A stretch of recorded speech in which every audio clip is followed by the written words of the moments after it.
Hello everybody, Maven here. Today we're going over all the weapons that are getting buffed in Lightfall, everything that will likely become meta. Because this last month, Bungie has dropped a lot of big information on sandbox changes and buffs and nerfs coming to specific archetypes and specific exotic weapons. So that is going to make a lot of underdogs rise up to the top of the meta. And with 1 week left in the season, these are all weapons that you should definitely grind for, get the patterns for if you don't have them, unlock them from the archive, so on and so forth. So with that, don't forget to drop a like and let's get to it. Hope you enjoy. So the first buff I wanted to talk about is the buff to kinetic weapons as a whole, but obviously I'm not going to talk about every single kinetic weapon in this video. I only wanted to choose a select few that were worth mentioning. So for those who don't know, kinetic weapons have always done plus 5% more damage than energy weapons to unshielded targets. That's something a lot of people don't know. But now Bungie is adjusting that a bit, and they're making it so that it turns from a 5% damage buff into a 10% damage buff for primaries, but it's going to be a 15% damage buff for special weapons. And 15% damage is significant enough to have to mention a couple weapons here, the first of which is going to be the Izanagi's Burden. So we all know Izanagi's Burden is meant to do just a heavy chunk of burst damage by consuming all of that ammo, turning it into that honed edge shot. So let's do a little test here against Carl. One honed edge shot is going to do 121,451 damage, but after this thing gets plus 10% extra damage on top of that, it is going to go up to 132,685. And that is going to be pretty significant for various DPS strats. And the next weapon to talk about here is the Heritage, because this is like the shotgun version of the Izanagi's Burden, because it has that recombination perk. So at 10 stacks of recombination, your shotgun damage is doubled. So it is also like an Izzy shot. So against Carl, we would do 86,555 damage, but after the extra 10% buff, we are doing 94,561. And the Heritage is already my favorite PvE shotgun because it's just a pocket nuke, but it's going to be even more insane next season. And the last kinetic weapon I wanted to mention for this buff is going to be the Monte Carlo. Now, the Monte Carlo is not getting any specific buff in any sort of way. There is rumors that it is going to be the first ever kinetic glaive, and I hope it is, because that would be incredible. So it's going to be very significant for that reason. But the main reason it's going to be incredible is because it is the best weapon in the game for melee spam builds. It just gives you an absolutely ridiculous amount of melee energy. And remember, Strand Warlock and Strand Titan will have melee abilities that have 3 charges. So it's safe to say they're going to have pretty good melee spam builds. And what weapon are you going to want for that? You're going to want the Monte Carlo. And the fact that with a kinetic buff it's going to do more damage next season makes it even more worth it. Next up is the Sleeper Simulant. Now, the reason this may be meta, and maybe not, and even the next thing we're going to talk about, is because that legendary linear fusion rifles are getting a nerf.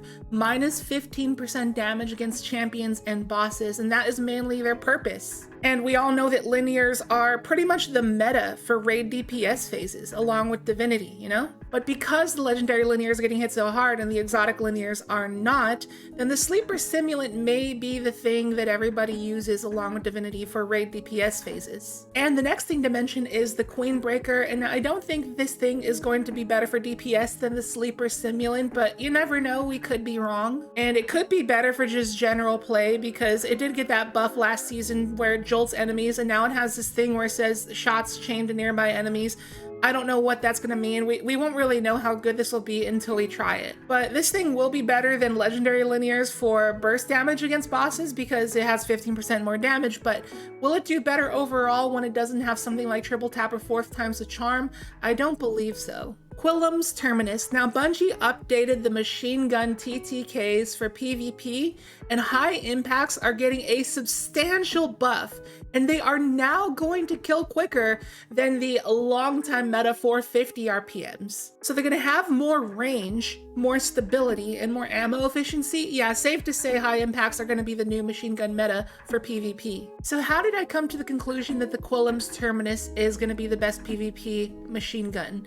Well, we have to think about what the best perk would be, and that's going to be Killing Tally. Killing Tally is going to be a damage buff that does not go away. It just stays there. It's going to be a 10% damage buff at 1 stack, 20% at 2 stacks, and 30% at 3 stacks, and it can really have you going on a streak in PvP. And in the first column, you also have the perk Unrelenting. So you get a kill or two, you're going to get some health regen, so you can keep going on that spree with killing Tally. So if you like machine guns and PvP, get yourself a Qullim's Terminus. But the machine gun buffs don't stop there, because for PvE, machine guns are getting a massive boost to their inventory size.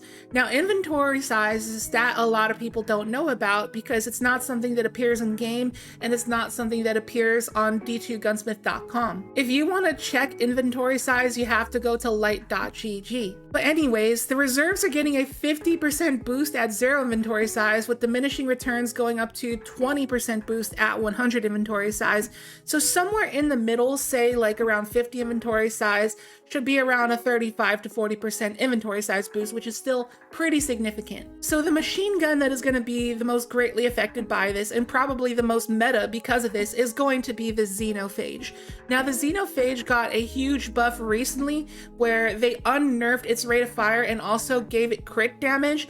It is slapping really hard in PvE right now, and a lot of people are using it again. It is an amazing weapon, and the fact that it has an inventory size of 3, it is probably going to get the maximum benefit of this new buff, the entire 50% inventory size boost. And seeing as how Xeno's base reserves are 28, it's going to go up to 42.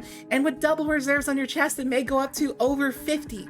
And that is ridiculous, seeing as how 2 Xenophage shots almost hits as hard as a rocket. This thing is going to be hyper efficient, and don't sneeze at Actium War Rig here. Actium War Rig Xenophage with double reserves may actually be a very legitimate DPS strat coming in Lightfall. Now, when it comes to legendary machine guns, we're going to do a test here to test out the reserves. Now, I wanted to use the Unwavering Duty as my example here. It has an inventory stat size of 58, which is very, very good. But unfortunately, I do not own an Unwavering Duty without Field Prep. All 3 Unwavering Duties that I kept on me, unfortunately, have Field Prep, which increase the ammo reserves. So for the other part of this test, I'm going to be using the Corrective Measure, which has an inventory stat size of 59. So the math will be a tiny, tiny, tiny bit off, but it'll be very similar. So the amount of ammo I can hold at max with the Corrective Measure is going to be 282. And then on to the Unwavering Duty with virtually the same inventory size stat, but with the Field Prep perk to increase our ammo reserves, along with 1 copy of machine gun reserves on our chest piece, because realistically we wouldn't run 2 copies because of diminishing returns. We can hold 370 ammo, and this thing is already hyper efficient as it is, because machine guns got a massive 40% damage buff for PvE a couple seasons ago. They're doing very, very well for just general play right now. But because these already have a pretty good inventory size stat as it is, they'll probably get half the benefit of the buff, but still probably hold around 500 ammo, which is ridiculous. It's basically a primary at that point. It's seemingly infinite ammo. You walk over 1 heavy brick and you're probably going to scavenge like 200 ammo. It's basically a primary. And we have to think about what would be the best PvE perk combination for machine guns. In my opinion, that would be Subsistence plus Killing Tally. Now, shout out to Demolitionist Adrenaline Junkie from the Corrective Measure, which I'll personally be using, but Subsistence Killing Tally has definitely got to be the king. Try to argue that. So there are 2 weapons in the game that get this role, and that is going to be the Unwavering Duty and the Commemoration. Now, if you are bad at PvP and you can't get an Adept Unwavering Duty, then you can just farm up the patterns for the Commemoration, which also has a pretty good base inventory size of 55, so also hold close to 500 ammo. And again, pretty much a primary at this point. You can main it throughout the entire activity, and you're welcome to run double special with no issues. Next up, the Rose. Now, the perk Elemental Capacitor is getting updated to work with Strand, and the stat you'll be granted is Airborne Effectiveness. Now, a lot of PvP sweats complain that they can't jump in the air with hand cannons anymore, so Elemental Capacitor would be pretty good. Now, one of the perks that matters the most on PvP hand cannons is Rangefinder, and the only hand cannon in the game that can get the combination of Elemental Capacitor plus Rangefinder is the Rose. So this is going to be a pretty solid hand cannon roll to hunt for if you are a PvP sweat. 1K Voices. It is now being updated to work with Solar 3.0 verbs like Scorch and Ignition. So when you have the Ember of Ashes fragment equipped, an entire burst of 1K Voices is going to cause the target to ignite. And Ignitions do a hefty chunk of damage, so that's just going to add on to the overall DPS of the 1K Voices. And I don't think it's going to be enough to compete with the Demolitionist rocket launcher on Starfire Protocol Warlock, but if you didn't want to use Starfire Protocol Warlock, the 1K Voices may be a pretty good option. But one thing I do know is that the 1K Voices will be ideal for a young Ahamkara Spine Hunter because your trip mind ability energy is refunded when the enemy is dealt damage by a solar ability. And fortunately, solar ignitions count as solar ability damage. Therefore, using the 1K Voices is going to refund your trip mines and make you spam them even more at bosses. So it's going to be pretty good for Solar Hunter. Prometheus Lens. Not much to talk about here, it's just getting incandescent added onto it, which is absolutely ridiculous because it's already a very good AdClair weapon and it's just going to be over the top insane. But on top of that, this thing already has a base inventory size of 100. Correct me if I'm wrong, but I think it's the only weapon in the game with a 100 inventory size. It holds 600 ammo. The thing is mad ammo efficient, so this is just going to be a monster for AdClear. Polaris Lance. This thing is also being updated to add Solar 3.0 verbs with Scorch, so you're going to deal 40 plus 20 Scorch on a perfect fish shot. Now the plus 20 is meaning that is how much extra Scorch stacks you'll get if you have Ember of Ashes equipped. So one perfect fish shot's going to do 60 Scorch stacks, and remember that it takes 100 Scorch stacks to cause a solar ignition. So if this works the way we think it does and we have enough time to get off 2 perfect fish shots and cause an ignition, then the Polaris Lance may just be the highest DPS primary weapon in the game. And this thing is already very good for GMs, but it's just absolutely going to dominate the meta if it works how we think it does. This thing could potentially be scary. Next up, Skyburner's Oath, and this is because of the buff to Ember of Searing. Now, I went into much further detail about this in my These Builds Will Dominate the Lightfall Meta video, which I'll link in the card up above if you want to go check it out in further detail. But pretty much, Ember of Searing is getting updated to create a fire sprite when you defeat scorched targets. Now, besides the 1K Voices, there are only 2 weapons in the game that actually scorch on direct hit themselves.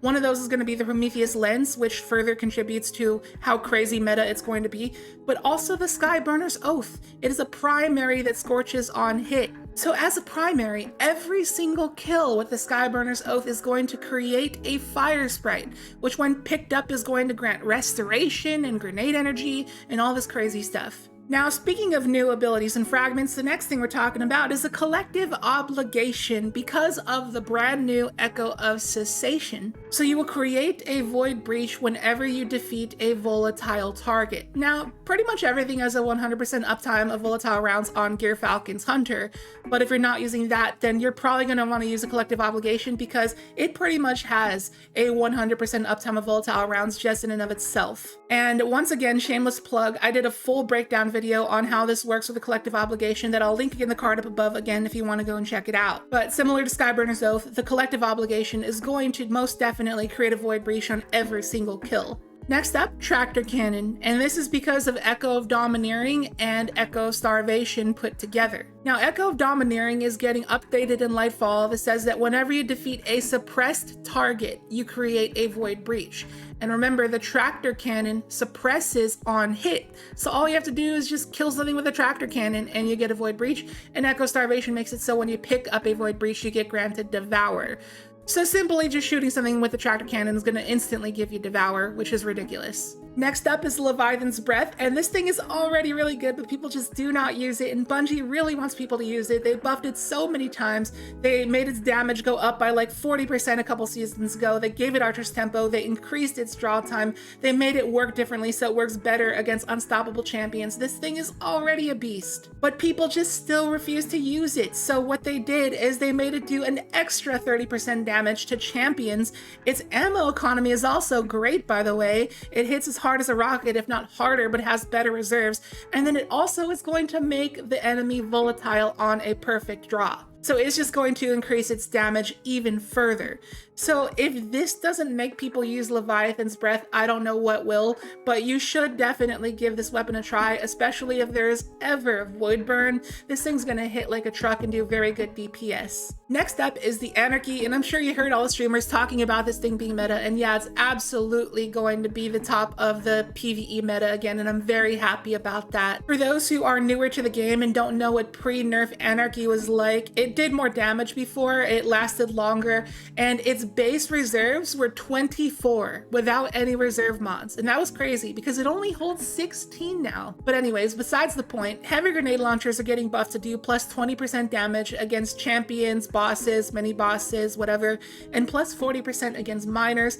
The 40% against miners is irrelevant because every heavy GL shot's gonna kill a miner anyways, but the plus 20% against big stuff is very substantial, and it's gonna make it rise to the top again. You're gonna see everybody using Anarchy in GMs. And who knows, maybe Anarchy with double slug hot swapping may be a viable raid DPS strat again. I mean, it already is for sweaty speedrunning, but even more so. But as for legendary heavy grenade launchers, there is two to talk about. One for just general play ad clear, and one for burst damage. Now the one for burst damage is absolutely going to be the Wendigo GL3. And the Wendigo GL3 is actually going to be farmable this week in the GM, so get to doing that immediately. That should be your priority. Now the Wendigo GL3 gets a plethora of potential very good DPS strats in auto-loading Cascade Point, which could be interesting. There's auto-loading Full Court, and there's auto-loading Explosive Light. There's also Field Prep if you prefer that perk as well. Now the Wendigo is absolutely going to be paired with the Izanagi's Burden, just like the good old days. Again, for those who are newer to the game, the Wendigo plus the Izanagi was the meta way back when, and it's going to be the meta again. So definitely farm up one of these Wendigos. Now for general play and ad clear, the GL to go for is going to be the Tarnation. It's a 150 RPM, so it already has a higher base reserves. This thing is also craftable though, and you can craft it with enhanced field prep, which greatly increases its ammo reserves. And then also enhanced chain reaction, which increases the ammo reserves. So this thing holds a lot of ammo. With double reserve mods on your chest, I think it holds 28 ammo. So with you being able to craft a magazine extending mod onto this, and reloading super fast with field prep, and having that ad clear with chain reaction and the super high reserves, the Tarnation is going to be great for general play. So that about wraps it up. These are not exactly every single weapon that is getting touched by these Lightfall updates, but these are the ones that I think are the most significant to talk about. So let me know in the comments down below if I might have missed anything, if there's something that I overlooked. I would like to know your input, and let me know what you think about this list. So if you don't have some of these weapons, guys, get to grinding. You got 1 week left. I highly recommend getting a hold of all of these weapons if you can. They're all going to be worth using. Personally, I think I'm most excited for the Xenophage buff. I'm very excited to use Qullim's Terminus as my new main Crucible Heavy. I'm very excited for the Prometheus Lens. I'm very excited for Polaris Lance, which could potentially be ridiculous. I'm excited about Leviathan's Breath, which, judging by my kill tracker here, which was pretty dang cursed, I'm a big fan of the Leviathan's Breath. And of course, the GL buffs. Very, very hyped about all of this. Let me know what you're hyped about using in Lightfall as well. So thank you so much for watching the video. I hope you enjoyed it. If you did, be sure to hit the like button. It really helps out. It'd be much appreciated. And if you are new here, consider subscribing. It would be awesome to see you stick around. And with that, I'll catch you in the next video. Later.